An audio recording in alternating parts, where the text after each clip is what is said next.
Jewish community excommunicated him. Many scorned him. They even considered his ideas radical and dangerous. Yet his philosophy offers significant insights that can help us understand ourselves and the world. His controversial ideas might just be right. Baruch Spinoza was born in 1632 in Amsterdam to a Portuguese Jewish family. He received traditional Jewish teachings early on, but he also was exposed to modern philosophy and science. And this blend of influences shaped his thinking, leading to his eventual break with religious orthodoxy. The Jewish community excommunicated Spinoza in 1656. The official reasons were never detailed, but his radical ideas about God and religion were likely to blame. This excommunication had a big impact. It isolated him from his community, but freed him to develop his ideas. Spinoza's philosophy revolves around a few central concepts. First, his idea of substance monism. Substance monism is the idea that everything in the universe is made of one kind of thing. According to Spinoza, this one substance is God or nature. While God or nature may sound like two things, Spinoza asserts that it is just one, which we'll get into more in a bit. Spinoza, often disliked and misunderstood for his views, was right because this simple idea helps us see the world as a connected whole. Think of substance monism like a giant block of clay. You can mold and shape different figures out of it, but in the end, everything originates from the same material. This idea clashed with Descartes' dualism, which separated mind and body. Descartes would say the clay figures have two completely different substances, one for their form and another for their function. Spinoza's concept of God or nature suggests that everything in the universe is part of the same reality. He argued that God and the natural world are not separate. Instead, they are one and the same. Imagine you have a single quilt made of many different patches. Each patch represents something in the universe: a tree, a person, a star. According to Spinoza, the quilt itself is God. This pantheistic view contends with traditional religious beliefs, which often see God as a distinct supernatural being who is separate from the world. Another key idea is determinism. Spinoza believed that everything happens according to necessity and free will is an illusion. Picture a row of dominoes. When you push the first one, all the others fall in a sequence. The fall of each domino is determined by the push it receives from the previous one. Spinoza thought of our lives as being like these dominoes. Each action is a result of previous causes.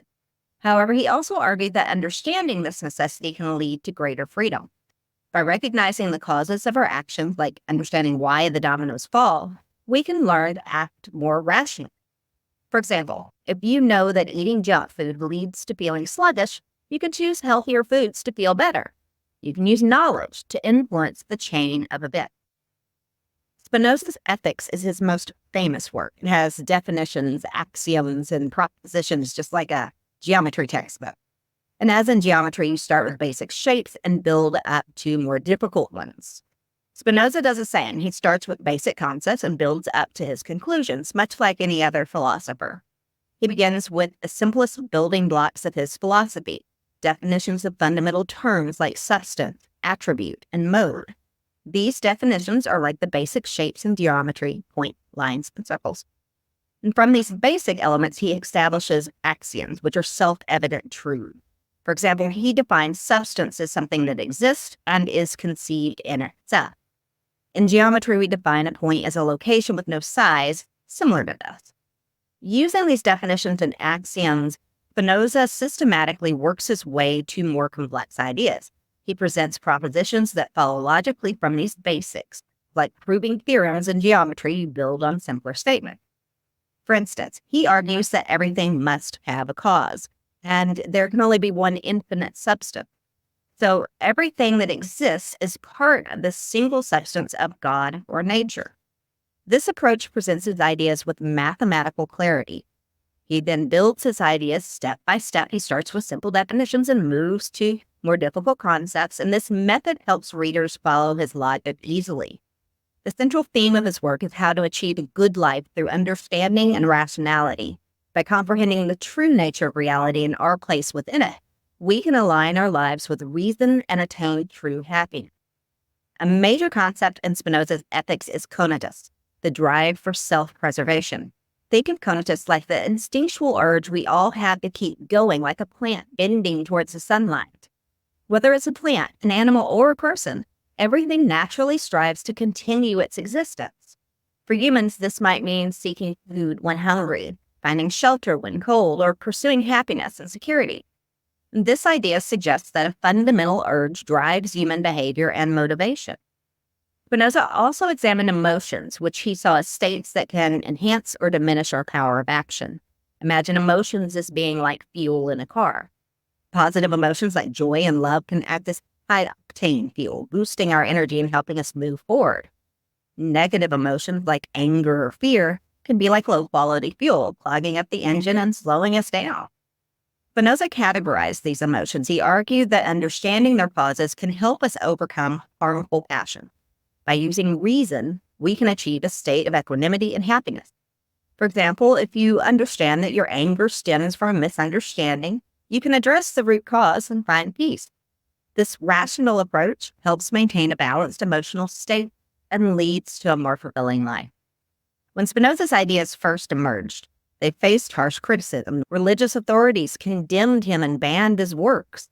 However, his influence grew over time, especially during the Enlightenment. Thinkers like Goethe, Hegel, and even Einstein admired his ideas. Spinoza's impact extends to modern philosophy and science. His deterministic view aligns with contemporary physics, and his ethics echo humanistic and secular perspectives. Despite early misunderstanding, today he is recognized as a pioneering thinker. Spinoza's philosophy exhibits logical consistency. He bases his system on clear definitions and propositions. It offers a coherent worldview that combines science and ethics. And Spinoza's ethics boosts personal and social well-being in a meaningful way. His emphasis on rationality and understanding can help individuals manage their emotions and live more fulfilling lives. Moreover, his vision of a unified reality encourages a more harmonious relationship with nature. Critics have argued that Spinoza's determinism negates free will. However, Spinoza offers an alternative view where understanding necessity leads to freedom. By recognizing the true causes of our actions, we can make better choices and live more rationally. For instance, I am an incessant email checker and also struggle to get a good night's sleep. Over time, I noticed that there was a correlation between my quality of sleep and how late I was checking my work email. So I gave myself an email curfew of 7 p.m., and now I sleep much better. While I didn't have Spinoza in mind when I set the email boundary, it is an example of how this philosophy can work in a practical setting. So, Baruch Spinoza, once the most hated philosopher, is really right. His ideas about God, nature, and human behavior provide a different way to think about the world and our place in it. While controversial, his ideas might just be the key to a more rational and harmonious life. You know the drill. If you like this video, press like, share it, and subscribe, and this one might be the one to watch next.